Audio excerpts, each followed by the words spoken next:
So, from this point on in Proverbs, chapter 31. Now, the really two cool things about chapter 31 is that you can go two different ways. It can be interpreted as, well, we'll get into it. Let's talk about that. Talking about Proverbs 31. We're doing each verse.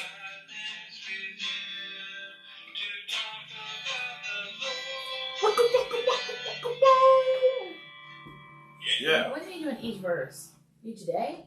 Yep. For 31 days? No, that's chapters. Oh, shoot, verses. that's right. So the cool thing about Proverbs is that there's 31 chapters. And typically, in a month, there's 28 to 31 days in a month.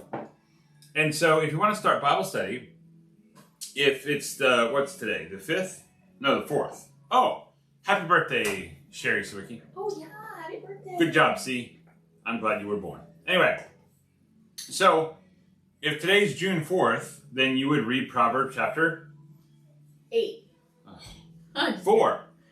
Because there's 31 chapters. So each day of the month, you can read just a chapter of Proverbs. That's how I started my Bible studies when I was young. So, Proverbs 31, starting at verse 10. Now, 1 through 9 is the writings of, I think it's Lamech or Lemna or something like that. Now, you understand that Proverbs is a collection of wisdom writings. It's not just one person who wrote the whole book. Okay, and also you have to realize Proverbs 31, chapter 10 through the end, is actually, each verse is the letter of the Hebrew language. So, people would memorize these things like the alphabet. Like we would have A, B, C, A starts with alligator, B starts with boa constrictor, or whatever. I know, boa constrictor, I pulled that one out. Yeah, you did. So, the really cool thing about Proverbs chapter 31, verse 10 through the end of the chapter is that people would memorize this. So, you can go one or two ways interpreting this. You can go either it's a physical wife or a physical woman that he's talking about, or it could be a prophecy about the church, about when Jesus came and established the church. But either way, it's a beautiful depiction of how women are strong and beautiful, and they have this overarching spirit of love and gentleness, but yet firm and hardworking, and it's just a beautiful picture of a woman. And so, in our society, we could confuse what a woman and a man is. If you really want to know what a biblical woman is, read Proverbs chapter 31, verse 10 through the end of the chapter. And so we're going to go verse by verse here. So the first one is obviously verse 10. And I agree with this wholeheartedly. And I think that's why... You agree with the Bible? That's good, baby. Yeah, I know. Well, okay. The Bible is right in this, and I practiced it. Oh, okay. I proved that it was right in my life. But it's always right, even if it didn't work in my life. So, that's why I always encourage men who are about to get married or who are thinking about being married, pick the right one. She has to have the inner beauty. She has to have the inner love of Jesus. She has to have the idea of a woman who is sold out to God first and then to her husband.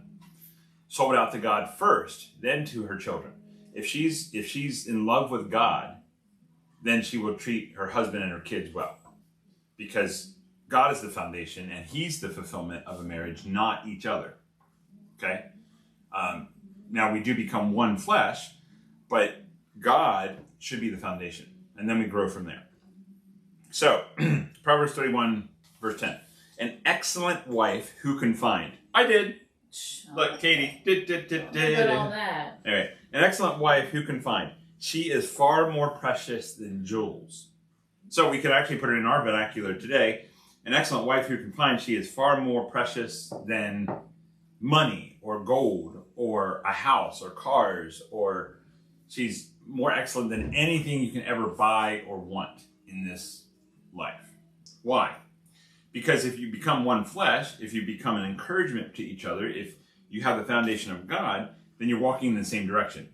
It's when you marry for fleshly ideas, or you marry for lust, or you marry for different categories, and then you're pushing and pulling each other, and you're hurting each other. If you're going in the same direction, if you have the same purpose, if you have the same love, if you have the same foundation, then it's easier. I wouldn't say marriage is still hard. You still have to work at it, but it's easier going in the same direction instead of fighting with each other or having different religious views or different political views or different. I mean, it's much better to have God as the foundation, and then we can build off of that instead of trying to go our own way and fight and bicker and complain and butt heads over stuff that shouldn't be butting heads over. So, an excellent wife. Be careful who you pick for your spouse, because you can either be so damaging, or it could be far more worth than jewels or cars or money or gold or the world. That's my encouragement for you today. I love you. Jesus loves you too. You have a great, what is it? Tuesday. Goodbye. Went off on tangent. Yeah, well, that's my whole life.